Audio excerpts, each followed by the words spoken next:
Welcome to this discuss on the architecture of career longevity, and we are focusing on data analytics as a career. Let me begin with something uncomfortable. Not many careers fail loudly. Most collapse quietly and unexpectedly too. And when they do, people are confused because they say, but I've been learning, I've been taking courses. I've been improving myself. So, what exactly went wrong?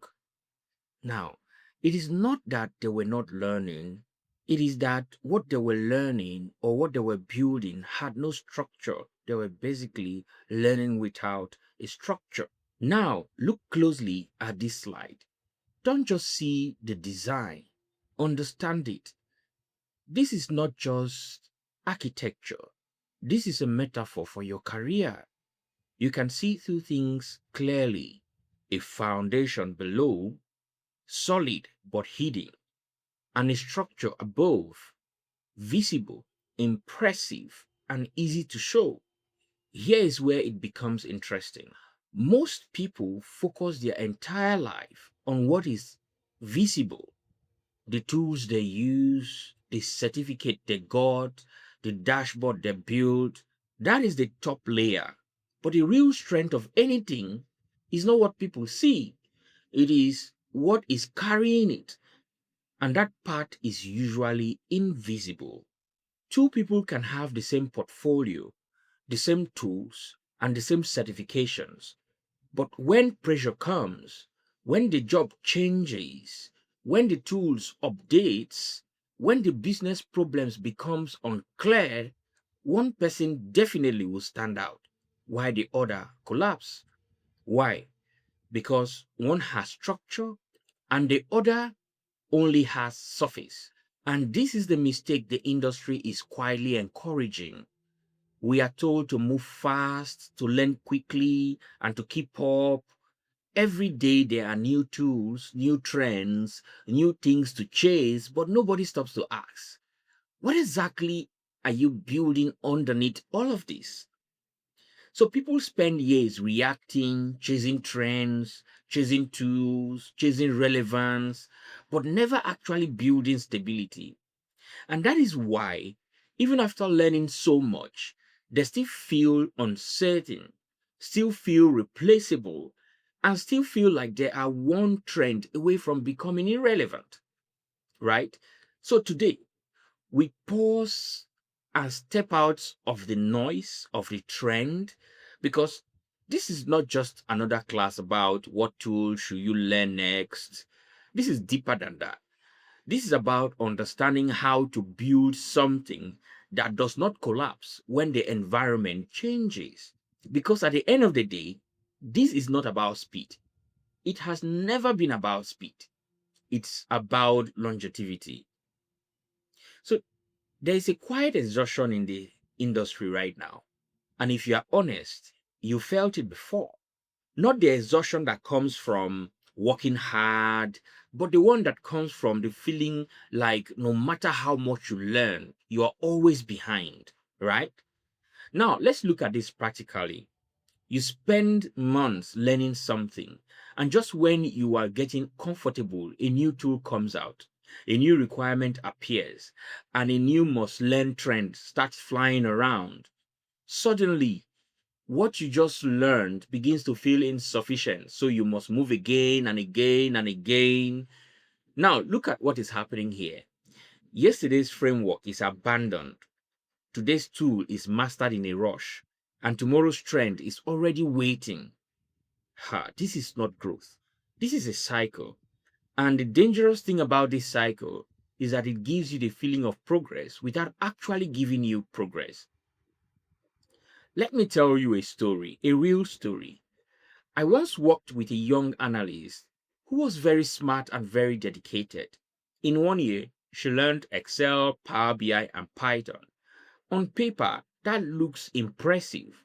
But when we sat down to solve a real business problem, she struggled. Not because she didn't know tools, but because she didn't understand the logic underneath them, what drives them. So every time she switched tools, she was not building forward, she was resetting. And this is where the frustration begins because you are putting in effort, but the results are not compounding. Let me give you another example. I was once invited by a training firm to help solve a problem with a group of their data analytics graduates.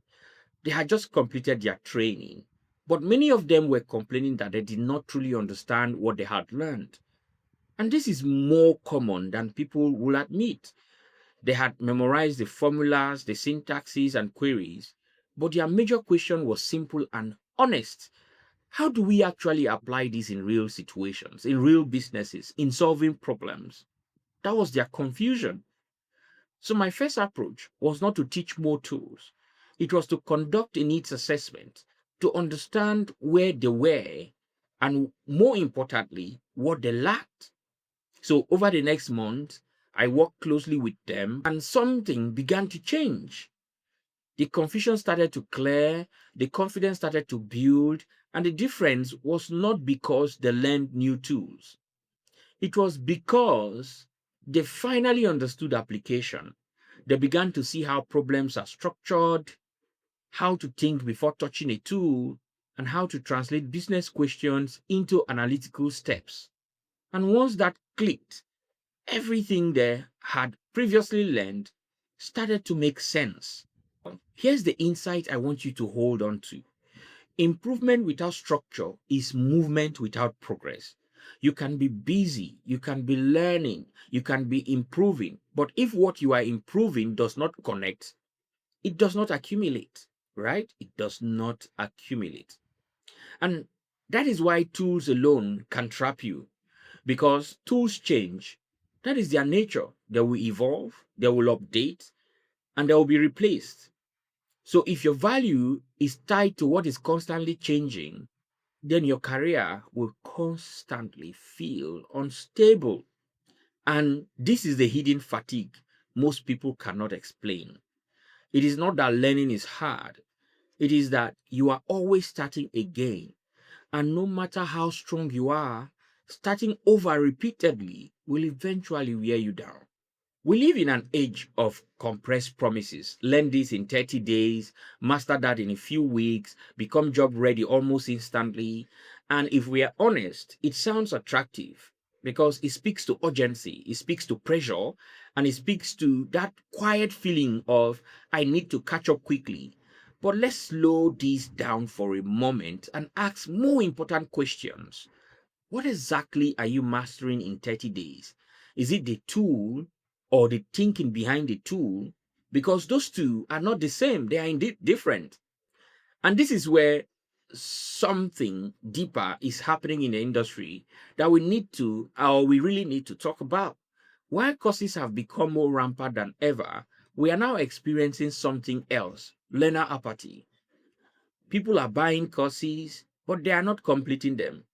They start with excitement, but somewhere along the way, the discipline fades. So let me ask you honestly, why do you think that is? Part of the answer lies in the promises. Another message that is quietly shaping expectation is the idea of learn and earn six figures in a very short time. It sounds motivating at first, but over time, it creates pressure, unrealistic timelines, and a constant feeling of inadequacy when results do not come as quickly as promised. So, what happens? Learners jump from one course to another, chasing the next promise, hoping this one will finally be the breakthrough. But instead of progress, they enter a circle, a goose chase that keeps resetting their expectations and draining their energy. And worrying thing is that this cycle continues. It is breaking learners psychologically. It is eroding their confidence. It is eroding your confidence as a learner and making effort feel meaningless. And as professionals, we should be worried about this trend. We should be worried about this trend. Now, let us take you let me take you into a real business situation. A company is sitting in a boardroom. and revenue has dropped, not slightly, but significantly. The leadership team is asking one simple question: what exactly is going on?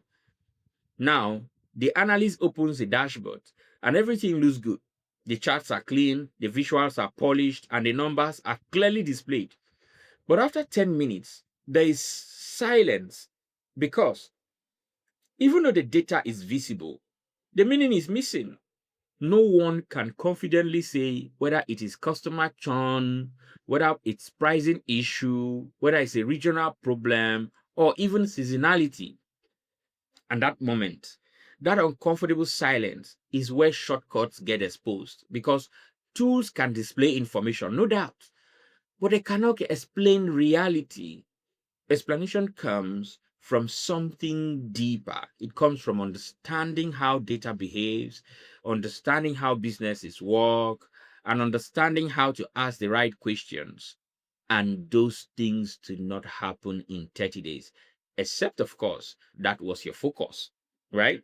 Now, here is the part people don't like to hear. Foundations do not sell fast.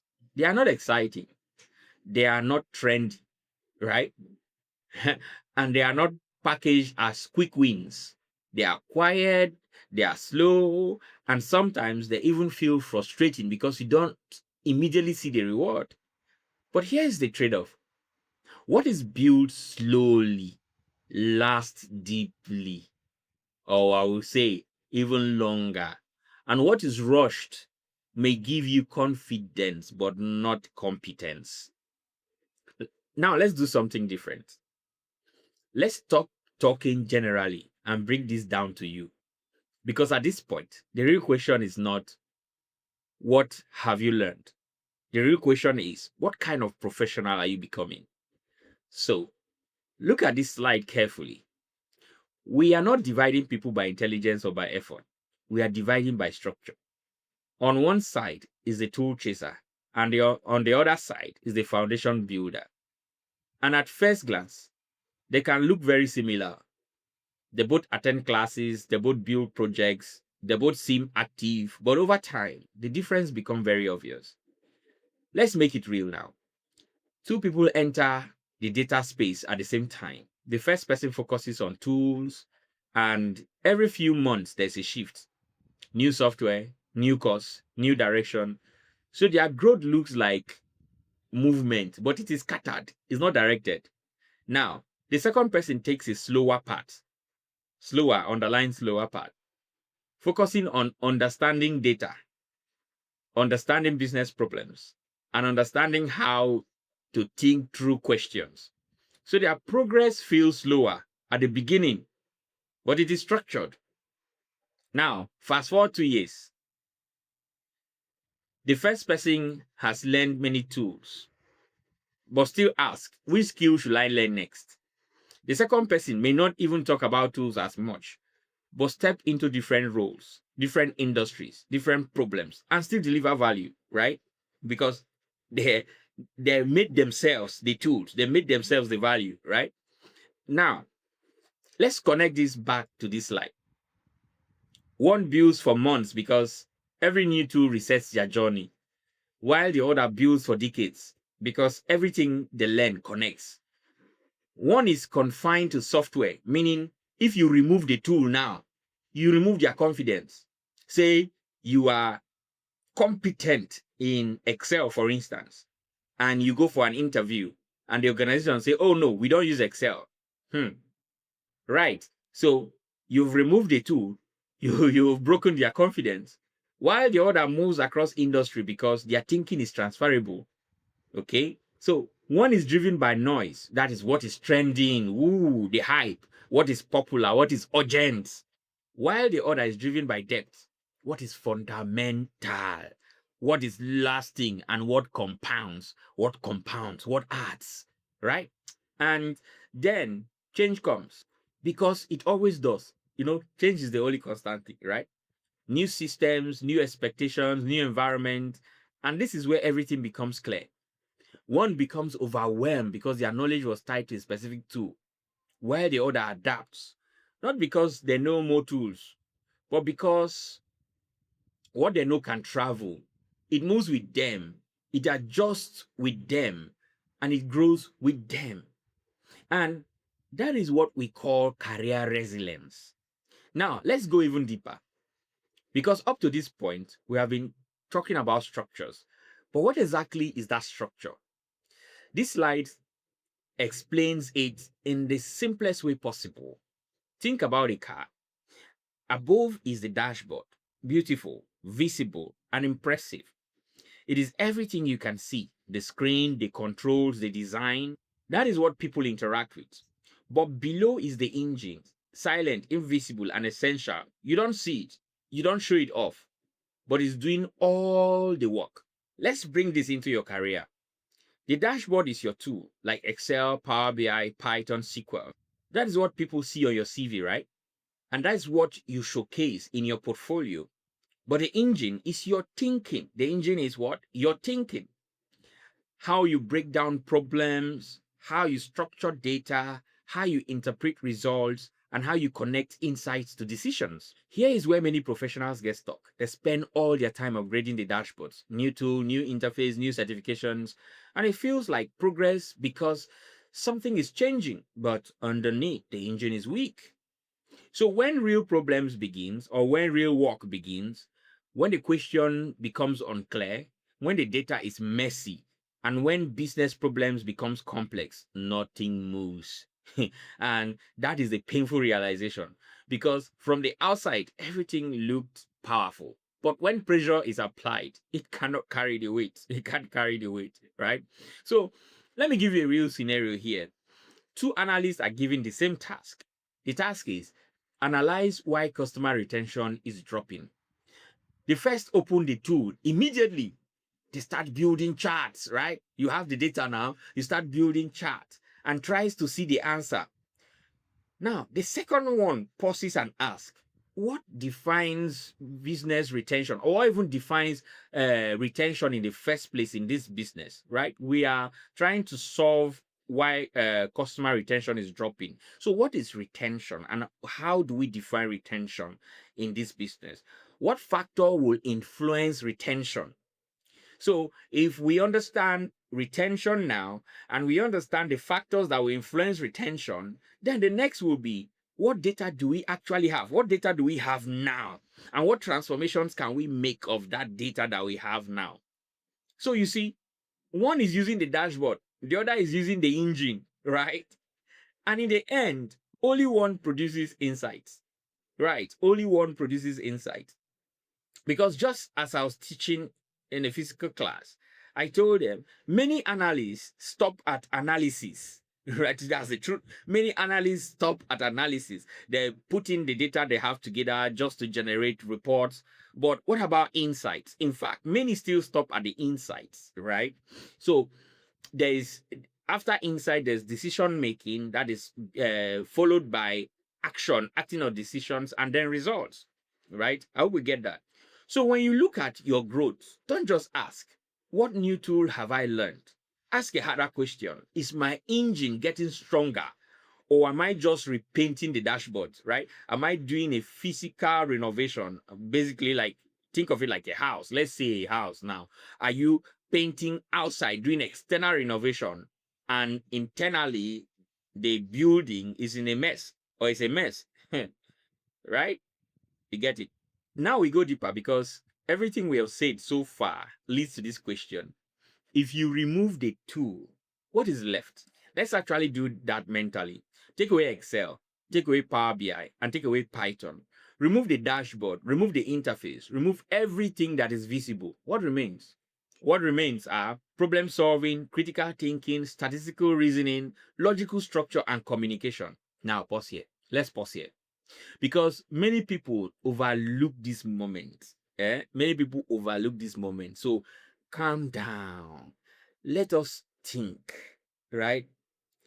So, people think these are just soft additions. What are soft additions? Or what am I referring to as soft additions? Problem solving, critical thinking, statistical reasoning, logical structure, and communication. Why? Because you can't feel it. You can't see it visibly. You can't basically brag with it, right? You can't package it and show it. You can't get the wow factor. Oh, colors. Oh, charts. Dynamic changes. Right? You can't do that. That is why I say let's pause, right? And let's think. In reality, these soft additions, according to how people think, are the real professions. These are not tools. They are that the foundations we are talking about. Take someone who truly understands data, not the tools now. Someone who understands data. You move them from Excel to Python. They will adjust. They will adjust. You move them from finance to healthcare. They will adjust. You change the software. You change the industry. You change the environment. They'll still function. Why? Because what they know is not attached to the surface. It's rooted beneath. It's rooted in the thinking. Because think of it. Just think of it. You may argue that the concepts in the industries change. You may also argue the syntaxes or the language you use in Excel is not the same you use in Python. But hey, when you have the foundation, when you are deeply rooted, it's easy for you to transfer. It's easy for you to learn. That is when we see learning as, or quick learning or fast in learning as a skill now, right? Because you are not learning afresh. It's just like somebody who already has a foundation in mathematics. The person will not struggle to learn statistics. But imagine someone who doesn't even know anything. Say someone who doesn't know 1 plus 1, for instance, or doesn't know equalities, inequalities, and so on. You know, that person will be starting afresh, and it may take the person longer, a bit longer, because the person cannot connect one knowledge with the other, right? It's going to be a little bit difficult. So we are talking about what builds you, right? What builds you. That's what we are talking about. Now, compare that with someone whose strength is tool based. The moment the environment changes, the confidence will drop. See, confidence is, I'll say, everything in learning. So when confidence drops, learning is difficult. It's just like something common I've seen in adult education, especially when it comes to, or when it deals with ICT. You know, when you are talking to people who are, say, 40 and above, they come with this lack of confidence. Like, I don't think I can grab this. Oh, ICT or computer knowledge, or is for the young ones, for the younger ones. Our heads are saturated. Oh, we can't learn anymore. So you see, confidence has a lot to do with learning and the speed of learning. Okay. So in the idea here is that people who are or someone who strength is just tool based, when you take away that tool, when the environment changes, that confidence will drop because their knowledge cannot travel. You understand? The knowledge cannot travel. Now, here is the key idea, and I really want you to hold this. Foundations give you mobility. Yes, foundation gives you mobility. Mobility across tools, mobility across industries, and mobility across time. That's what I've been trying to explain. That is what creates real security, that mobility, right? The ability to transfer, right? Now, there's a, or this quiet power in understanding, not surface level understanding, but deep structured understanding. Because when you truly understand something, you don't start again, you translate. You get it? When you truly understand something, you translate. You're not starting all over. You're not starting afresh. You're not learning from the very beginning. You find yourself translating from previous knowledge. You get, right? So let me slow that down because this is where many people will miss it. Most people think learning a new tool means I'm starting from zero. But that is only true if what you've learned before was shallow. Now, let's make this practical, okay? If you understand statistics properly, get that. If you understand statistics properly, say concepts like average, distributions, and relationship in data, then, whether you are working in Excel, Power BI, or Python, you are not learning those ideas again. You are not coming to learn relationships in data. You are not coming to learn measures of central tendencies. You are not coming to learn you are not coming back to learn basic arithmetic, right? For instance, in Power BI, you have DAX, that is data analytics expressions. Data analytics expression helps you to transform your data, carry out calculations, and so on. So if you don't have an understanding, right, you begin to ask yourself, am I going to memorize formulas for, say, customer lifetime value of top 10 performing, or top 5, top 3, and so on and so forth, right? Are we going to memorize it? So if how many formulas can you memorize? And if you memorize it, how fluid will you be in actually solving problems, right? How fluid will you be in solving problems? So that's what I want you to understand. Okay. So, like I said, when you understand these concepts, you are not learning those ideas again. So you are simply expressing them differently. Statistics becomes Excel, becomes Power BI, and even Python, not because the tools are the same, but because the thinking is the same. Okay, the thinking is the same. Let me give you a real scenario. I have seen two people move from Excel to Python. The first person struggles for months because everything feels new syntax, new environment, and a completely different way of working.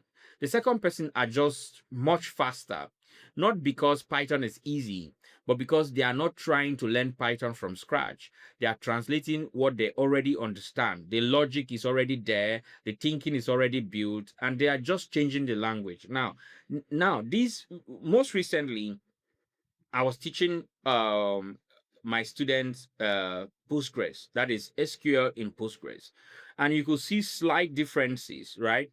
In well between PostgreSQL and MySQL. So some of them already started self-learning in MySQL.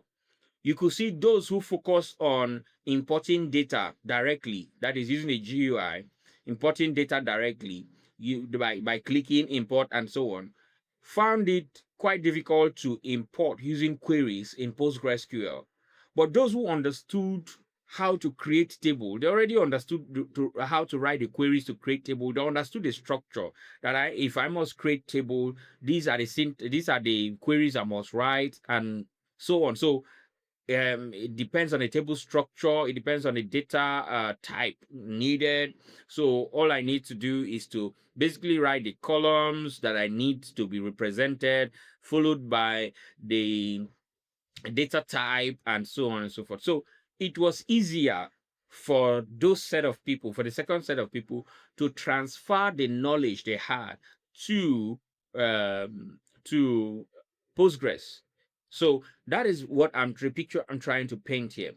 So okay, so this doesn't apply to data only. In software, if you understand algorithm, you can move between programming language. Sincerely, the idea is solving problems. That is why you write programs, right? The idea, because you write programs to solve problems, isn't it? So that is it. Even in research, if you understand methodology, you can work across different fields. Truly. So you can't say I'm a science researcher and you cannot be instrumental in policy development. No, now, because you understand methodology, you know the hypothesis, you know how to identify hypotheses to solve problems, you know how to draft research questions, you know how to ask those questions. So you can move from one industry to another across fields, basically. So in policy, if you understand systems and impacts, you can operate in different sectors. You cannot say, oh, I'm rooted in medical policy development, so social change, I'm not involved. Don't call me on social change. My area is medical policies. No, because you understand what systems and impact, right? You know how to measure them.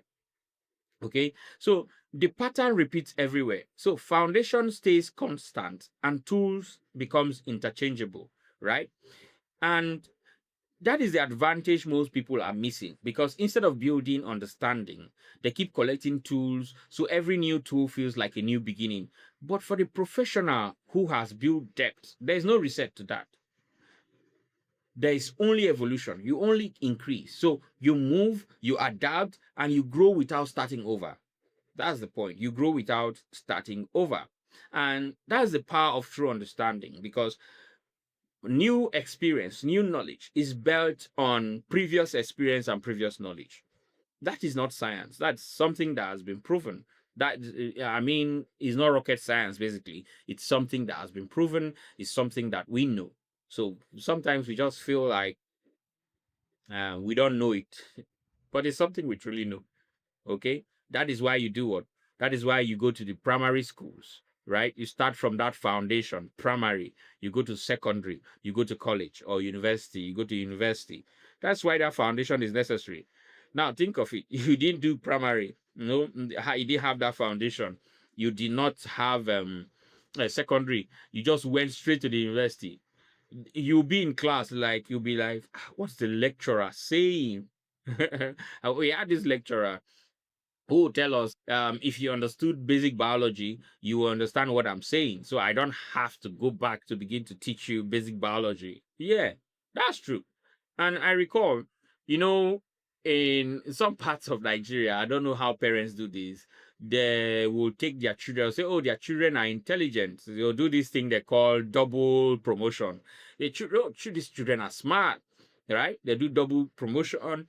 Then they will not take the children from maybe a lower class to a higher class and so on. So when we met those kind of children in JS1, right, in secondary, junior secondary school one, you find that they'll struggle.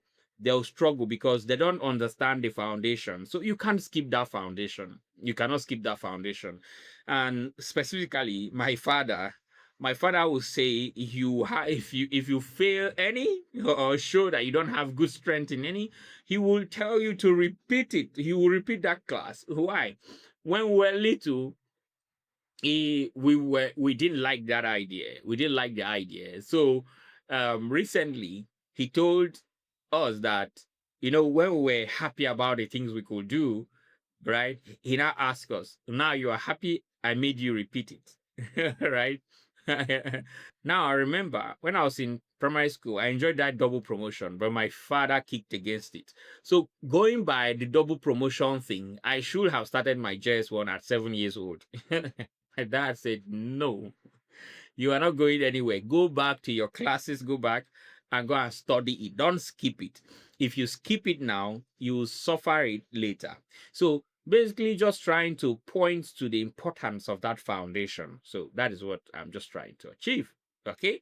So in the beginning of applying these things we are talking about, it doesn't feel exciting. And I'll be honest with you, it doesn't feel exciting. So when you start building foundations, it feels slow. The adrenaline feel is not there. You are thinking more than you are doing. That's true. You are questioning more than you are answering. And sometimes it feels like, am I actually progressing at all? Because no quick wins, no flashy results, and no immediate validation, right? So learning feels heavy, understanding takes time. So it actually feels like you're starting slow and uninteresting, right? And this is where many people give up because they compare themselves to others who seem to be moving faster. But what you don't see is what is happening underneath. That is the problem. We don't actually see what is happening underneath when we start slow, when we start learning these foundations, when we actually start trying to solve problems. We are actually expanding our mental capacities. Yes, we are expanding our mental capacities. I've been part of several teams, and team members, colleagues ask me, how do you solve problems so easily? I remember one would jokingly say, you welcome problems. I say, please, I don't welcome problems. Yeah, I don't.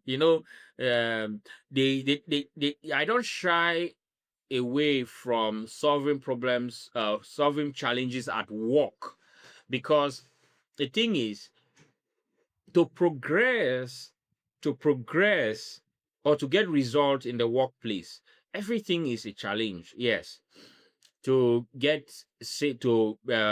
increase revenues, sales, generate higher sales, to have this customer retention is not just figures of just mere strategies. And those are problems that you have to. And something about customers, you begin to group them based on characteristics. Sometimes they are not the same, so you can't treat them the same. it's also a problem, but you have to be patient when starting, because like I said, it looks slow, it looks like it's not interesting, it looks like uh you are not moving, but indeed you are, because you don't see what is happening underneath. What I want you to really understand is that something is quietly shifting anyway. Yes, your thinking is shifting, your idea, your strength, your grit, you are building grit. So you are creating connections. So connections begin to form. Connections within patterns, idea, and so on begins to form. And things that once felt separate will start linking together. So, like I said, you begin to see patterns, you begin to anticipate problems, and you begin to understand why things work, not just how to do them, how things work. Okay. And that is a turning point, because from that moment, everything changes. Now, when you approach a new tool, it no longer feels foreign or strange. When you face a new problem, it doesn't feel overwhelming, because you are not starting from zero anymore. You are building from structure. And that confidence you get from I've solved first problem, second problem, you don't panic, because panicking is one of the ways that will throw you off when you about or when you should solve problems. You okay? So that is it. So let me give you a real example here. A beginner may spend 3 months trying to understand a new tool, struggling with every step, while a professional with strong foundation may take 2 weeks, not because they are fast learners, right? But because they are not learning everything from scratch. They already understand how data behave, how logic flows, and how problems are structured. So instead of learning a new tool, they are mapping it. You are mapping it. Now, let me pick someone now who has understanding of mathematics, who has understanding of business logic and so on. Let me put them together, put them, that same person, with someone who doesn't have this background at all, this knowledge. The person doesn't have this at all. Now I now begin to teach them data analysis expression in Power BI. You see that they won with the business logic knowledge and that foundation in mathematics and so on. That one quickly understands it, right? Quickly understands what we are trying to achieve. And that one is not struggling to memorize formulas, right? They are not memorizing the expressions. They are doing what? They are just mapping it. They are just mapping it. Oh, this, oh, yeah. This how, oh, yeah. So I understand the structure. I have to start with the equality sign. Then I have to use the function. Maybe we are using um some x, and then right, we have to use, yeah, the parentheses. Oh yeah, then oh yeah, yeah, yeah, you understand that, right?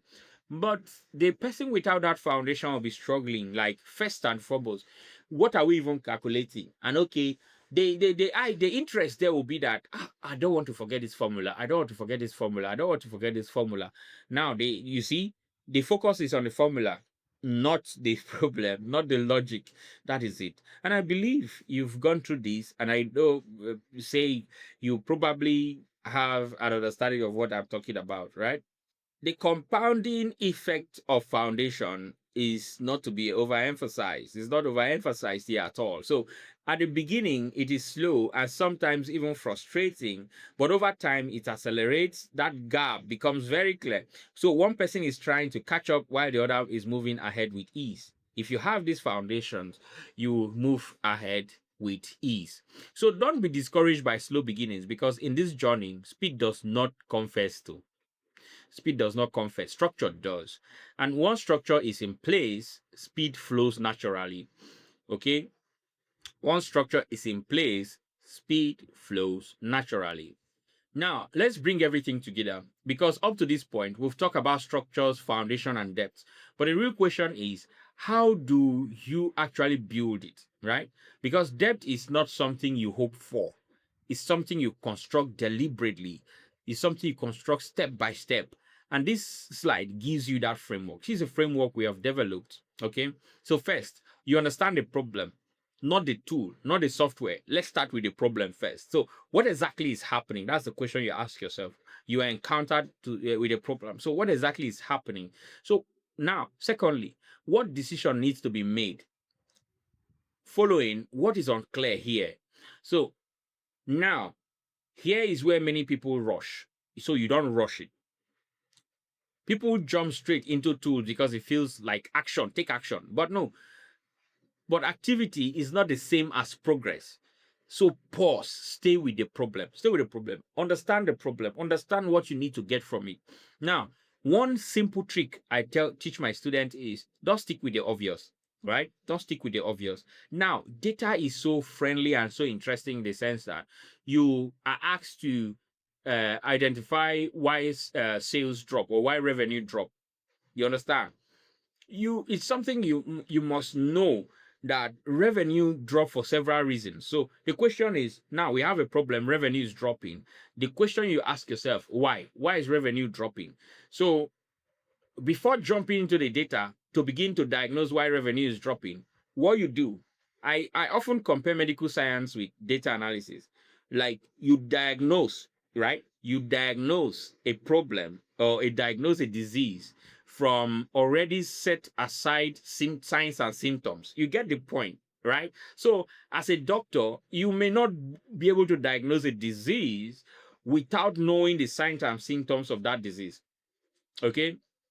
Now, even in diagnosing a disease, there's what? Differential diagnosis. There's differential diagnosis. So what I'm trying to point to here is that you must know the signs and symptoms of a problem. You get that? So you have to know the signs and symptoms of a problem. And the knowledge of foundation, a foundation we have been talking about here is that knowledge of the signs and symptoms of a problem. So when you have that problem, you don't just start trying to solve the problem. It's like a patient presenting to going to a doctor and say, "Oh, doctor, I've been having a migraine," and the doctor say, "Okay, lie down. Let's prepare you for brain surgery." Imagine how that feels, right? So that is what I'm trying to point out here. In data, is the same.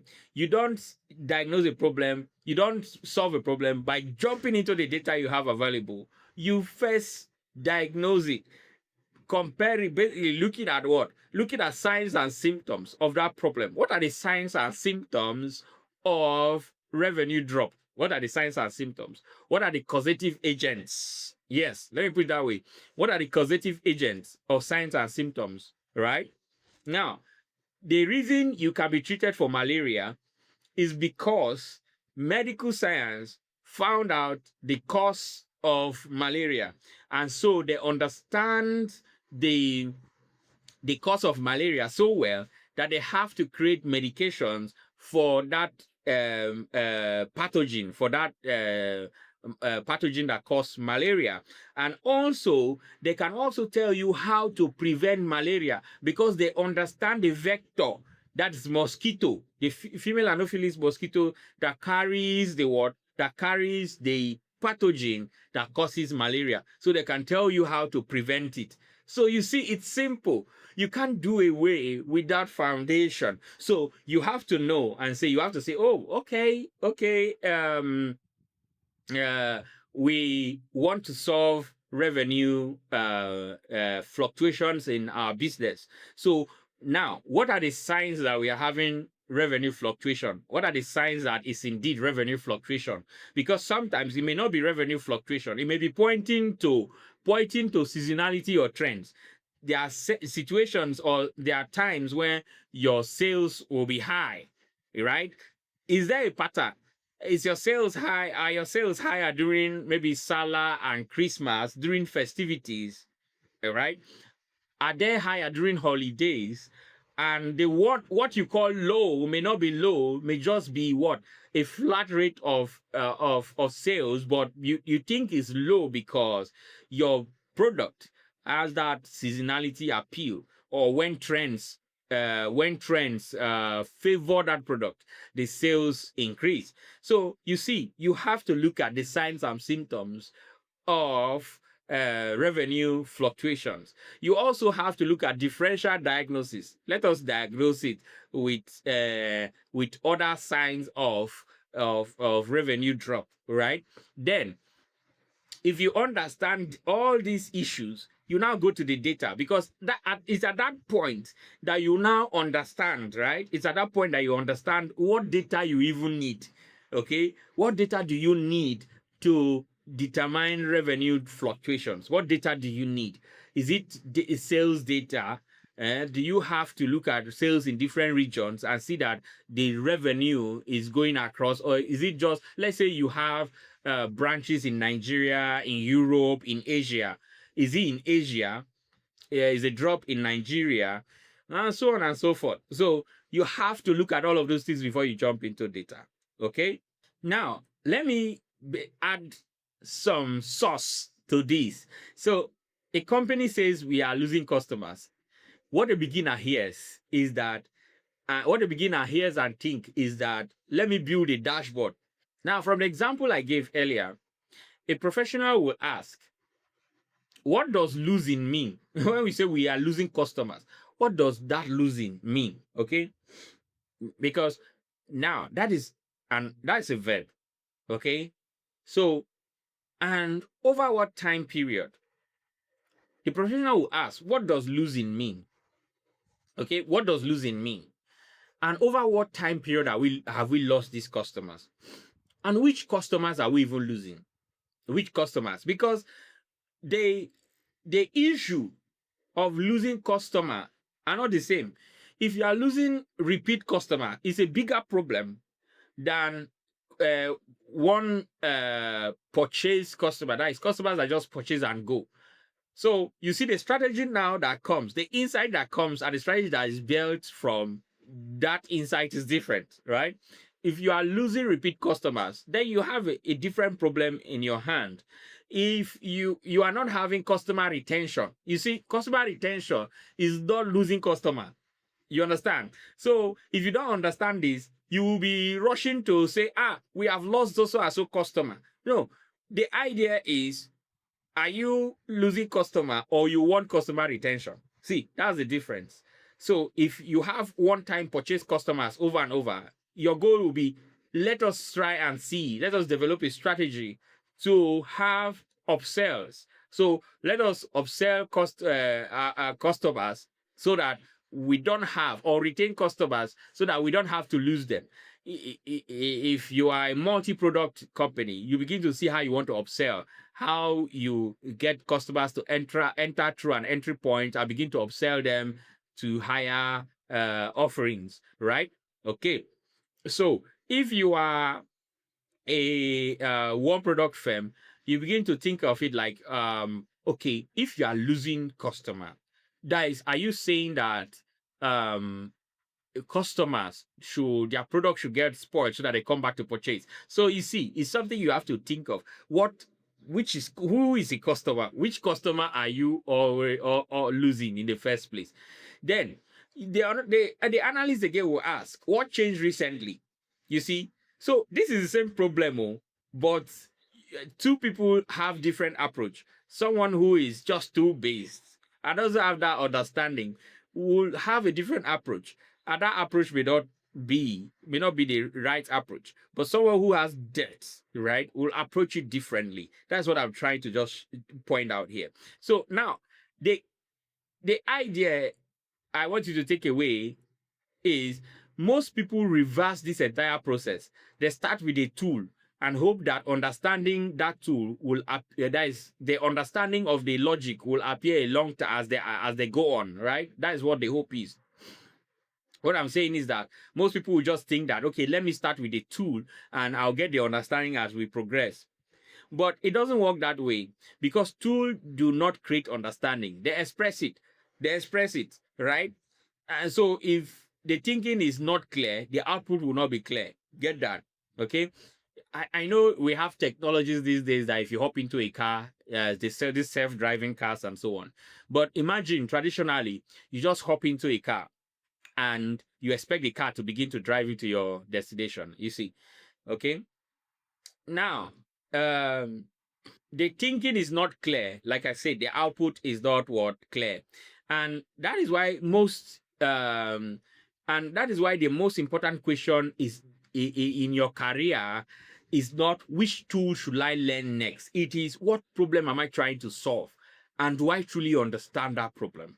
So if you understand, if you know the problem you want to solve and understand it, you have hit the jackpot. It's like most people don't know that when you go for interview, you must be a problem solver. You make your employer, or you make your employer happy if you are telling them how you solve problems and how you intend to solve problems in the organization. So you get the point, right? It's different from someone come and say, I know Power BI, I know Excel, I know Python. Oh, that's beautiful. That's beautiful indeed. But have you ever used those to solve problems? What businesses want are people who will help them solve problems, because there's always problem. Like I told you, every organization, Google, everyone, IBM, Microsoft, they always want to perform or outperform competition. Every business wants to outperform competition, and that alone is a problem. You understand? That alone is a problem. Now, let's correct a very common mistake. A mistake that sounds small but quietly limits a lot of careers. The mistake is this: you confuse tool with value. That's the mistake. You confuse what? Tool with value. So you hear statements like, I'm a Power BI expert, I'm a Python developer, I'm an Excel specialist. And on the surface, it sounds fine. But let's think about it more deeply. A tool is not intelligence. It is amplification. The tool amplifies your intelligence, right? The tool amplifies what? Your intelligence. It amplifies you. So that tool cannot create logic. It cannot generate insight. It cannot replace thinking. All the tool does is to magnify what is already inside you. So that tool magnifies what is inside you. So if your thinking is clear, the tool will produce clear output. That's it. If your thinking is shallow, the tool will still produce shallow output. So just in a more polished way, basically, but it's a shallow output. So now the tool amplifies the professional that you are. It doesn't do more than that. It's in your hands. You are the one that use it. So it amplifies the value that you carry inside of you. That's what the tool does. It amplifies what? That value you carry inside of you. So that's what the tool does, right? So now, see, let's look at this scenario. Two people are given the same data set, using the same tool in the same environment. One produces a beautiful dashboard, but cannot explain what it means. The other produces a simple output, but can clearly explain what is happening, why it is happening, and what should be done next. Now ask yourself, who is more valuable? Because in business, clarity beats decoration. You are not decorating. Are you an interior decorator? Are you are you creating an artwork? It's not an artwork now. So it's not the beauty, it's not the color, it's not the smooth movement. Yeah, I know that they use that to trap most of you a lot, right? But see, simplicity matters. Simplicity matters because the idea is you want to identify what the problem is. You want to identify what to do next from what you have done, and it's better. So business want to move. They are not interested in decoration. They are not even, if they were interested in that, they will have captured that colorful dashboard and made a frame of it. Okay, so and that is why identity matters. If you define yourself by tool, then every time that tool evolves, your confidence is shaking now. When you hear that there's a new update, your confidence is shaking. It's just like, I remember a time, right? Someone was struggling to copy a form, a Google form. The person struggled for a while, and he was like, I have been doing this. Where did this go to? Where did this go to? I just concluded that, oh, Google had removed that feature. You understand? Say Google had removed a feature. So it's like that. It's like that. When you are so conversant and there's an update, updates shift how these things, how these tools, where you find the buttons in the tools and so on. So that confidence shakes, right? So every time a tool becomes popular, you feel the pressure to switch, and you are constantly adjusting your identity just to keep up. So that's the fact. But when your identity is built on value, you are the value, right? You know that you are the value. You are the one. What comes out of you is the value. So everything changes. So instead of saying I'm a Power BI expert, you begin to say I solve business problems using data. It makes sense, right? See, I'm excited for you, right? So you now solve business problems using data. So it doesn't matter what to. It's just a matter of time. It's a matter of time. It's just a matter of time. Look, let me pen this picture. Now, what differentiates a consultant? Who is a consultant? Who is an employee? It's simple. A consultant is someone who understands, who knows problems, who knows how to solve problems, and has a track record of solving problems. Now, you may be applying for that job and you are so good at solving business problems using data, right? And you that organization will value you so much that they may even give you a junior analyst who you will direct to solve the problem using that tool. So you are the engine, right? You are the engine, and the junior analyst will learn from you. So there are situations like that, and I've seen those kinds of situations, right? I've seen those situations. So no matter how you know how to use Power BI, if you don't know how to solve business problems, Power BI will not solve the problems. No matter how you know how to program, it will not. Python, any programming language will not solve your problem. You must know how to solve problems. Okay. So the tool, like I said, is secondary. Yeah. It becomes a means, not the meaning, right? It's just like this now. I am going to Lagos. I want to go to Lagos. I have another person who is going to Lagos. Both of us are given the same car. The car is fueled. We are told, oh yeah, go to Lagos. And I already know the my way to Lagos. The other person does not, right? Who do you think will arrive first? All things being equal, you see? So tools evolve, tools will improve, they will change, and some will even disappear. But value, when properly built, endures. Right? Value, when properly built, endures. So that's what I'm trying to point out. So never reduce yourself to what you use, because you are not the software. You are the thinking behind the software, and you are the problem you solve, right? Okay? You understand that you are better for it. When you solve a problem, you are better for it. The simple truth is this: tools may get you noticed, but foundations keep you employed. Attention can be gained quickly, but relevance must be sustained, and only structure can sustain that relevance. You get that, right? Only structure can sustain that relevance. Do not wait for the next trend to expose what is missing. Do not wait for change to reveal your weakness. Instead, inspect: what are you building beneath the surface? So, what are you building beneath the surface? What skill are you strengthening today? Because when everything visible is removed, what remains is your real career. What remains is you. When everything that is visible is removed, what remains is you. I listened to the School of Hard Knocks when they interview billionaires.